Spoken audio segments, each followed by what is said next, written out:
Okay, कल हम लोग यही देख रहे थे। इसमें हम लोगों ने ये देखा था कि इनिशियल में हम लोगों ने क्या लिया था, P1 V1 T1 लिया था। सबसे पहले हमारे पास आइसोथर्मल एक्सपेंशन हो रही थी, जिसकी वजह से हमारे पास P2 V2 और T1 आइसोथर्मल था, टेम्परेचर कांस्टेंट था, इसलिए टेम्परेचर सेम था। देन हमने देखा था कि हमारे पास एडियाबैटिक एक्सपेंशन हो रही थी, जिसमें सारी चीजें चेंजेस हो रही थी।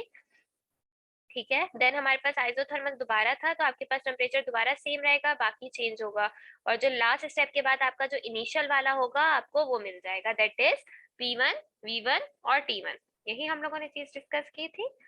ठीक है, उसके बाद और हमने देखा था कि ये क्या क्या होती है और ये किस किस तरह सारा प्रोसेस हो रहा होता है। इसके बाद जो हमारे पास है, ये इसका छोटा सा एफिशिएंसी का पार्ट है।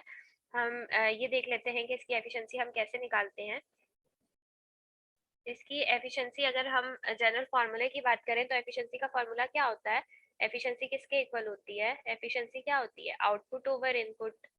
ठीक है, और अगर मैं इसकी परसेंटेज की बात करूं तो इनटू 100 भी कर देती हूँ मैं।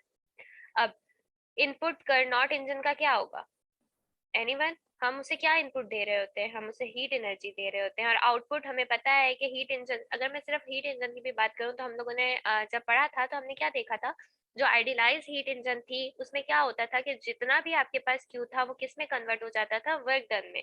वर्क डन क्या होगा, जो आपकी हीट चेंज हो रही है, यही वाला कॉन्सेप्ट हमने पढ़ा था। और करनॉट इंजन, और हमने फिर ये बात देखी थी कि आइडियलाइज सिस्टम नहीं होता, उसमें कुछ ना कुछ लॉस आता है हीट का। लेकिन करनॉट साइकिल यही था ना कि वो आइडियलाइज हीट इंजन था, मतलब उसमें कोई लॉस नहीं आएगा। तो जितना भी आपके पास इनपुट होगा वो आउटपुट में कन्वर्ट हो जाएगा, जितनी हीट होगी वो सारी की सारी without any loss work done, मतलब चेंज ऑफ एनर्जी में कन्वर्ट हो जाएगी। तो इसका इनपुट किसके इक्वल हो जाएगा, इसका इनपुट हो जाएगा हमारे पास हीट के equal, that is Q1। Nimra बेटा, काइंडली म्यूट योर माइक।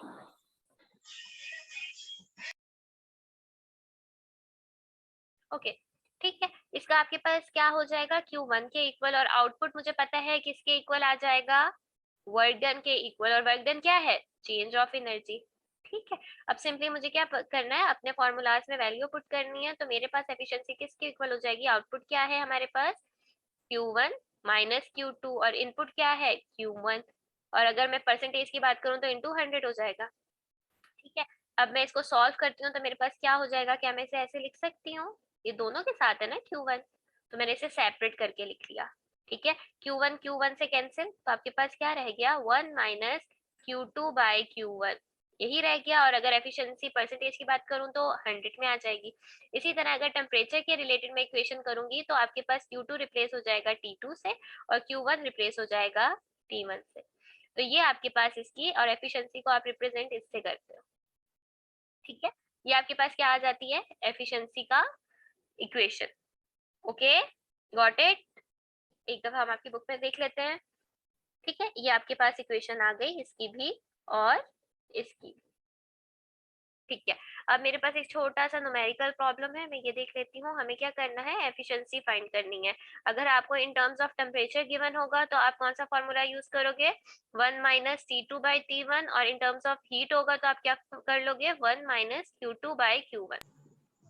ठीक है, आपको सेल्सियस में टेम्परेचर गिवन है, और हम लोगों ने पढ़े थे ना, स्केल्स पढ़े थे, तो हमने कन्वर्जन करनी, हमें पता है कि किस तरह कन्वर्जन करते हैं। सिर्फ आपको क्या करना होता है, 273 को ऐड करता है, पूरी डेरिवेशन हम लोगों ने इसकी की थी।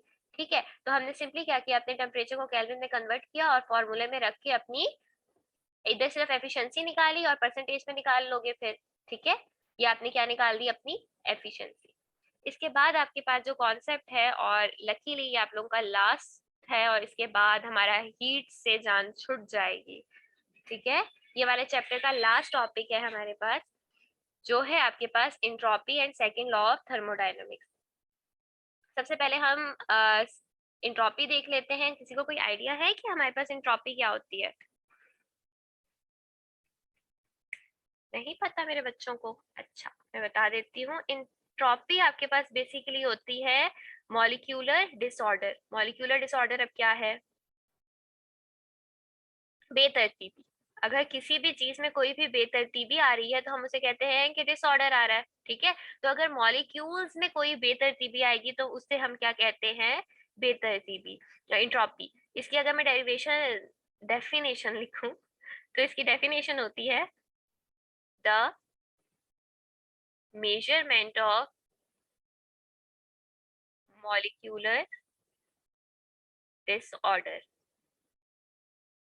Of system is known as. ठीक है, तो हम इसमें क्या मेजर कर रहे होते हैं, अगर कोई भी मॉलिक्यूल में डिसऑर्डर आ रहा है, कोई भी बेतरतीबी आ रही है, तो फिर जो कॉन्सेप्ट हमारे पास आता है वो आता है एंट्रोपी का। और ये बेतरतीबी आती कब है? फॉर एग्जांपल मेरे पास एक बीकर है, उसके अंदर कुछ मार्बल्स पड़े हुए हैं, वो भी ऐसे पड़े हुए हैं। लेट सपोज मैंने कह दिया ये ग्रीन कलर के मार्बल्स हैं, पहली 2 लेयर्स, और देन मार्बल्स बेसिकली कंचे। Okay, then we are having 2 layers of white marble. ठीक है, अभी ये ऐसे कांस्टेंट पोजीशन में है, तो उसकी मैंने अलग अलग बहुत तरतीब से मैंने उसे रखा था। नीचे 2 लेयर्स मैंने ग्रीन मार्बल्स बनाई, ऊपर व्हाइट, लेकिन मैंने अपने हैंड से शेक किया इसे, तो इसमें क्या डिसऑर्डर आ गया? क्या वो अब अपनी उसी पोजीशन पे होंगे? नहीं होंगे, वो मिक्स हो गए होंगे। ठीक है, तो यहाँ पे क्या आ गई? बेतरतीबी आ गई, जिसकी वजह से किसका कॉन्सेप्ट आ गया आपके पास? एंट्रोपी का कॉन्सेप्ट आ गया। ठीक है, तो ये बेसिकली होती है डिसऑर्डर। अगर हम लोग अपनी स्टेट कन्वर्जन की बात करें, हम उसमें देखते हैं कि हमारे पास एंट्रोपी कैसे आती है। ठीक है, अब मेरे पास एक चीज होती है सॉलिड, एक चीज है आपके पास लिक्विड, और एक है गैस। ठीक है, अब मुझे कोई ये बताएगा कि इसमें एंट्रोपी सबसे ज्यादा होगी। जो सॉलिड होता है हमें पता है वो क्या होता है, फिक्स पोजीशन पे होता है। ठीक है, वो हम हमारे पास, लिक्विड में लेट मी एक्सप्लेन। सॉलिड में हमारे पास क्या होता है, फिक्स पोजीशन होती है, और हमारे पास मोशन कौन सी होती है, वाइब्रेशनल मोशन होती है। जो लिक्विड होती है उसके मॉलिक्यूल्स फास्ट दूर दूर होते हैं। ठीक है, और इसमें कौन सी मोशन होती है, इरेगुलर मोशन होती है। और गैस में क्या होता है, गैस में बहुत ज्यादा इरेगुलर मोशन होती है। तो जिसमें सबसे ज्यादा इरेगुलर है, इरेगुलर भी क्या है, बेतरतीब भी। ठीक है, तो जिसमें सबसे ज्यादा इरेगुलर मोशन है उसमें सबसे ज्यादा आपके पास क्या होगी, एंट्रोपी। सॉलिड में तो फिक्स है ना, वो तो अपनी जगह पे है, वो तो अपनी जगह से हिल ही नहीं रहा, तो उसमें तो बेतरतीबी का कोई कॉन्सेप्ट आ ही नहीं रहा। ठीक है, लिक्विड में क्या होता है, लिक्विड में इससे कम होता है। ठीक है, और गैस में सबसे ज्यादा वो जो है दूर दूर होते हैं, रैंडम मोशन होती है। तो सबसे ज्यादा जो डिस्टरबेंस क्रिएट हो सकती है वो किस में हो सकती है, गैस मॉलिक्यूल। ठीक है, तो आपकी जो इंट्रोपी होती है वो सबसे ज्यादा किस में होती है, गैस मॉलिक्यूल्स में। और जब आप सॉलिड से लिक्विड में कन्वर्ट करते हो तो आपकी एंट्रोपी, जब आप ये फॉरवर्ड डायरेक्शन में जाओगे ना तो आपकी एंट्रोपी क्या होगी, इंक्रीज होगी। लेकिन जब आप गैस से लिक्विड में जाओगे तो आपके पास क्या होगा, आप ऑपोजिट मूव कर रहे हो ना। हमने कहा कि लिक्विड की एंट्रोपी इससे कम है, तो जब आप ऑपोजिट मूव करोगे तो आपकी एंट्रोपी डेफिनेटली क्या होगी, डिक्रीज। ठीक है, सॉलिड से लिक्विड में जा रहे हो, लिक्विड से फिर गैस में जा रहे हो, एंट्रोपी क्या हो रही है, ज्यादा बेतरतीबी आ रही है। लेकिन जब आप रिवर्स प्रोसेस कर रहे हो तो बेतरतीबी कम हो रही है, क्योंकि आप अब ऑपोजिट मूव कर रहे हो और आप एक फिक्स पोजीशन की तरफ जा रहे हो। जब एक चीज फिक्स्ड है उसमें आप कुछ कर ही नहीं सकते, कोई बेतरतीबी आ ही नहीं सकती, तो एंट्रोपी क्या होगी, डिक्रीज होगी ना। सॉलिड से लिक्विड और देन गैस में जाने के लिए आप किस, हमने कहा कि गैस में सबसे ज्यादा इरेगुलर मोशन है।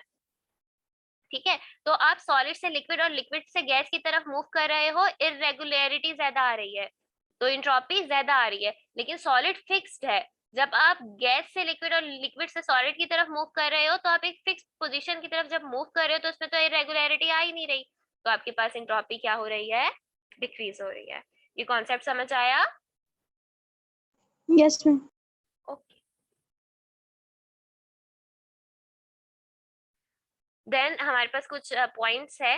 वो क्या है आपके पास, कि जब हम अपने सिस्टम है मेरे पास कोई भी, उसको मैं अगर हीट सप्लाई करती हूँ तो मेरे पास इंट्रोपी पॉजिटिव क्यों होती है, क्योंकि हमारे पास हीट पॉजिटिव है।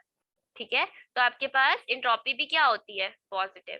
सेकंड में होता है कि जब आपके पास से हीट रिमूव्ड हो रही है तो तब क्या होती है इंट्रोपी, ये जिस तरह आपने, नेगेटिव। हाँ, साइन कन्वेंशंस पढ़े थे वर्क डन वगैरह के लिए, ये बिल्कुल वैसे ही है।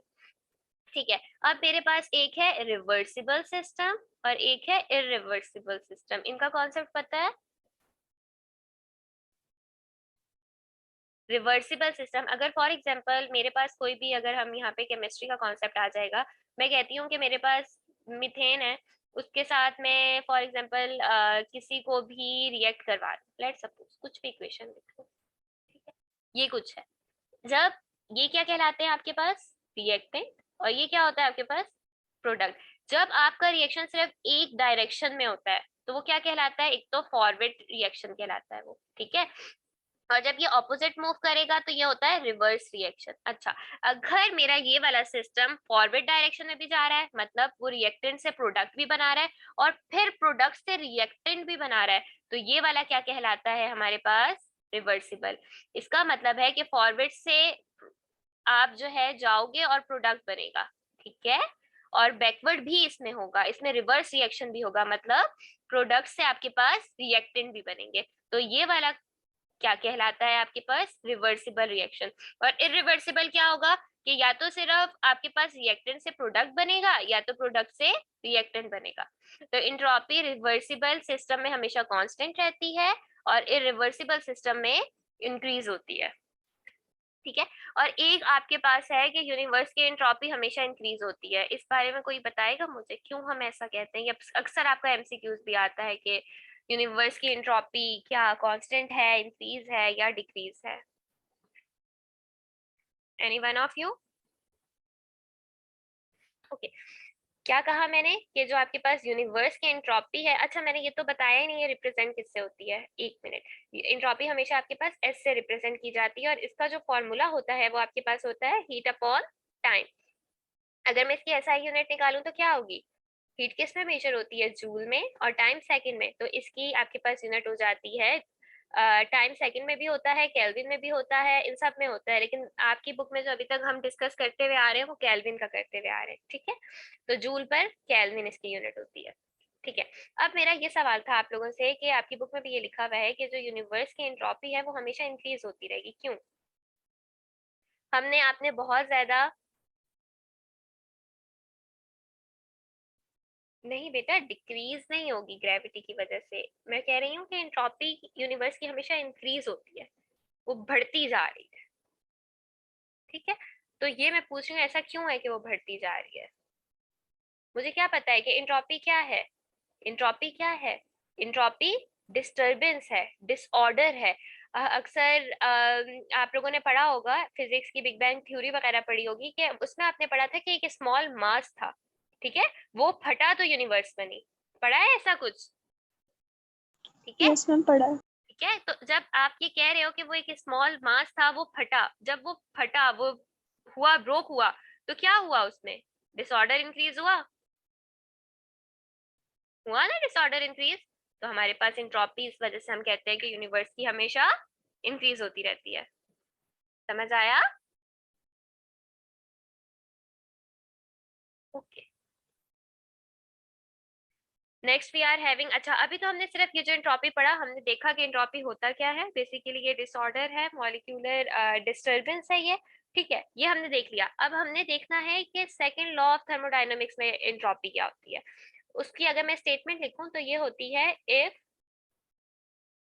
आ, मैम क्वेश्चन पूछूं? जी जी पूछो। मैम जैसे आपने कहा अभी कि बिग बैंग जो मतलब कि ब्लास्ट हुआ तो उसमें डिसऑर्डर हुआ एनट्रोपी में, तो उसमें मतलब एनट्रोपी इंक्रीज हुई या डिक्रीज हुई? बेटा एंट्रोपी, देखो मेरे पास मास, एक कोई भी फॉर एग्जांपल मैं अगर कहती हूँ कि मॉलिक्यूल है, ठीक है, वो फट रहा है, तो उसकी वजह से क्या हो रहा है, डिसऑर्डर क्रिएट हो रहा है, डिसऑर्डर क्रिएट हो रहा है ना। अब देखो छोटा मास है कोई, वो अगर फटेगा तो डिसऑर्डर कम होगा, ठीक है, अगर कोई बड़ा मास फट रहा है तो डिसऑर्डर उतना ज्यादा होगा, तो एंट्रोपी इंक्रीज हो रही है, ठीक है। आपके पास अगर स्मॉल पास भी फट रहा है तो क्या हो रही है, अब अर्थ कितनी बड़ी है, अर्थ का साइज इमेजिन करो, स्फेयर है ना, इतनी बड़ी अर्थ है, ठीक है, तो बहुत ज्यादा डिस्टरबेंस क्रिएट हुई होगी, है ना। अर्थ का मास, यस अगर मैम। अर्थ का मास की वैल्यू भी आप लोगों ने पढ़ी होगी, तो अर्थ, अगर आप सिर्फ अर्थ को ही कंसीडर करो, अभी हम फिजिक्स से बिल्कुल दूर चले जाते हैं, अभी हम बिल्कुल बेसिक कॉन्सेप्ट पे आ जाते हैं।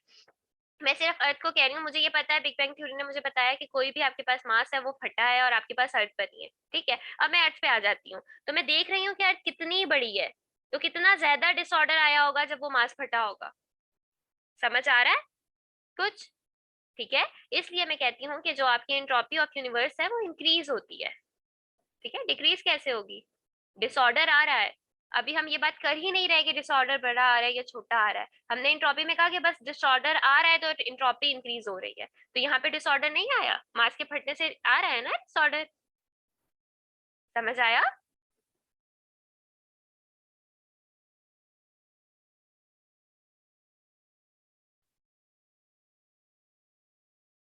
Okay, then we are having, हम डिस्कस कर रहे थे कि in terms of second law of thermodynamics हमारे पास क्या होता है। मैं स्टेटमेंट लिख रही थी, वो आधी ही रह गई। अच्छा, if an isolated system undergoes, थोड़ी राइटिंग अजीब है मेरी, लेकिन आपको थोड़ा एडजस्ट करना पड़ेगा। ये बोर्ड में ना लिख लिख के ज्यादा ज्यादा राइटिंग का ये बेड़ा गर्क हो गया। अच्छा, if an isolated system undergoes a change, the entropy of the system is increase. either increase or remain same।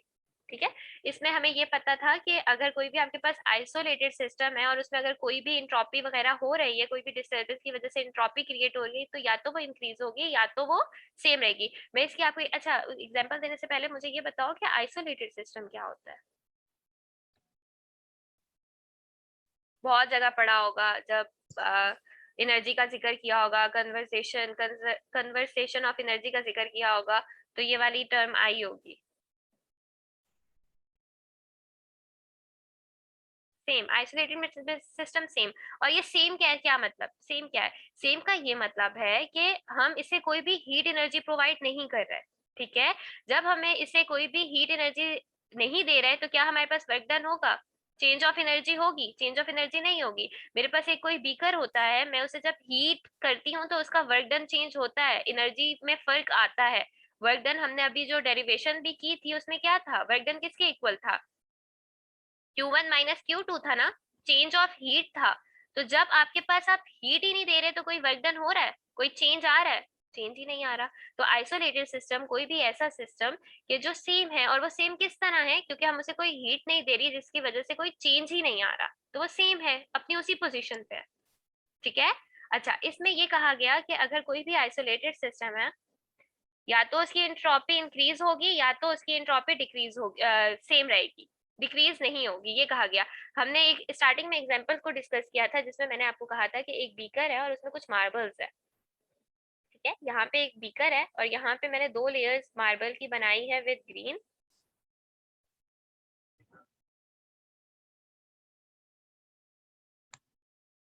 और 2 लेयर मैंने बनाई है व्हाइट। ठीक है, ये नीचे वाली आपकी है ग्रीन मार्बल्स और ऊपर वाले हैं आपके पास व्हाइट मार्बल। ठीक है, मैंने क्या किया, मैंने इसे थोड़ा सा शेक किया, डिस्टर्बेंस क्रिएट हो गई, इंट्रोपी आ गई। ठीक है, अब मैंने क्या किया, इस बीकर को किसी और बच्चे को दे दिया और मैंने कहा कि अब इसकी इंट्रोपी, इसको हिलाओ दोबारा। ठीक है, उसने दोबारा मूव किया तो क्या होगा, या तो डिस्टर्बेंस और क्रिएट होगी या तो वो सेम पोजीशन पे आने के चांसेस है। क्या डिस्टर्बेंस कम हो सकती है? वो हिला रहा है, डिस्टर्बेंस तो क्रिएट होगी ना, कम तो नहीं हो सकती। ठीक है, या तो वो इंक्रीज होगी या तो अपनी पहली वाली पोजीशन पे आ सकेगी। क्या डिक्रीज हो पाएगी? वो डिक्रीज नहीं हो पाएगी। इसीलिए आपको सेकंड लॉ ऑफ थर्मोडायनेमिक्स क्या कहता है, या तो आपकी एंट्रोपी क्या रहेगी, सेम पोजीशन पे आ सकती है, या तो डिस्टर्बेंस की वजह से एंट्रोपी इंक्रीज हो सकती है। लेकिन डिस्टर्बेंस की वजह से क्या एंट्रोपी डिक्रीज हो पाएगी? या तो इजाफा आएगा बेतरतीबी में या तो सेम रहेगी। Got it?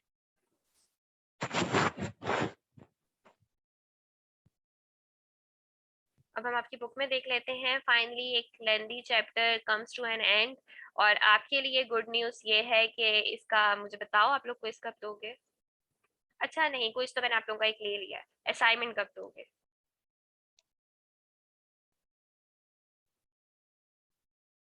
अब मेरे बच्चे कुछ नहीं बोलेंगे।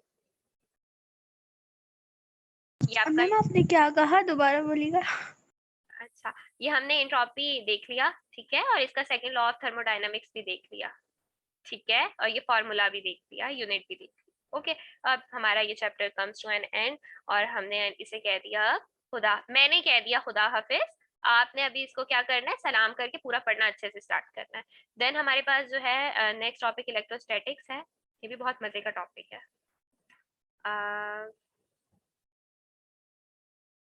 जी, मैंने ये कहा कि आप लोग मुझे इसकी असाइनमेंट कब दोगे?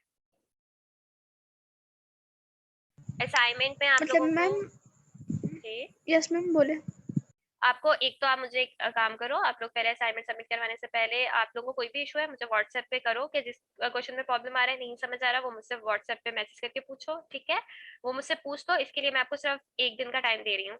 कल तक मुझे आप लोग बता दोगे कि मेरे से इसमें मसला आ रहा है, ठीक है? वो हम डिस्कस कर लेंगे, या अगर किसी एक आध बच्चे को मसला आ रहा है तो मैं व्हाट्सएप पे ही उसे पिक्चर बना के भेज दूंगी, ताकि क्योंकि हमारा सिर्फ एक चैप्टर हुआ है, मैं ये नहीं चाह रही कि हम और ज्यादा पीछे पीछे जाते जाए। अगर किसी एक बच्चे को मसला आ रहा है किसी सर्टेन क्वेश्चन में, तो मैं उसको व्हाट्सएप पे ही उसका डाउट क्लियर कर दूंगी। लेकिन अगर ज्यादा बच्चों को मसला आ रहा है उसी क्वेश्चन में, तो फिर हम एक अलग से क्लास भी रख लेंगे, ठीक है? तो मैं आप लोगों को कल तक का टाइम दे रही हूँ। कल आपने मुझे 5 बजे तक बताना है कि किस किस क्वेश्चन में प्रॉब्लम आ रही है, ठीक है? ताकि फिर हम वो नेक्स्ट क्लास में डिस्कस कर सकें। ओके? ओके मैम, लेकिन असाइनमेंट में सिर्फ प्रॉब्लम्स होंगी या मतलब उनको डेफिनेशंस वगैरह भी होंगी? नहीं बेटा, जो आपके एक्सरसाइज क्वेश्चन में थ्योरी के क्वेश्चन है आपने वो भी करने हैं, और आपको प्रॉब्लम्स भी करने हैं। पता है, ये आपके ना पेपर्स के लिए बहुत अच्छे से नोट्स प्रिपेयर हो जाएंगे, ठीक है? ये आप ही लोगों का इसमें फायदा है, क्योंकि अगर आप लोग एंड मोमेंट पे वो एक्सरसाइज के क्वेश्चन पढ़ रहे होगे, नहीं मसला आ रहा है, पैनिक होगा और सब कुछ खराब हो जाएगा, ठीक है? साथ साथ एक एक चैप्टर करते जाएंगे। तो मैंने तो जब आप लोगों को टॉपिक वाइज पे पढ़ा रही थी, तो मैं आपको यही कह रही थी कि टॉपिक वाइज आप लोग करो, है ना? यही कहा था मैंने आप लोगों को। तो फिर और बर्डन कम हो जाता। आज सिर्फ आपको इस वाले टॉपिक के देखने होते, ठीक है? तो आप लोग देख लीजिएगा, कोई प्रॉब्लम आ रही है, मैं हमेशा इधर ही हूँ। आप 24 घंटे में मुझे कभी भी मैसेज करके बोल सकते हो कि मैम इसमें प्रॉब्लम आ रही है, मैं आपका डाउट इंशाल्लाह क्लियर करूंगी। तो फिर आप लोग मुझे कल 5 बजे तक बताओ। अगर ज्यादा इश्यूज आ रहे हैं, मैं देखूंगी कि अगर एक ही बच्चा सेम सेम क्वेश्चन पूछ रहा है, तो मैं प्रॉपर कल फिर क्लास में वो समझा दूंगी, वरना मैं व्हाट्सएप पे ही डेटा बना के और रिकॉर्डिंग करके आपको भेज दूंगी, ओके? लेकिन कल 5 बजे तक मुझे बताना है, ओके? गुड। और फिर हम इंशाल्लाह अपना नेक्स्ट चैप्टर स्टार्ट करेंगे, ओके? अल्लाह हाफिज।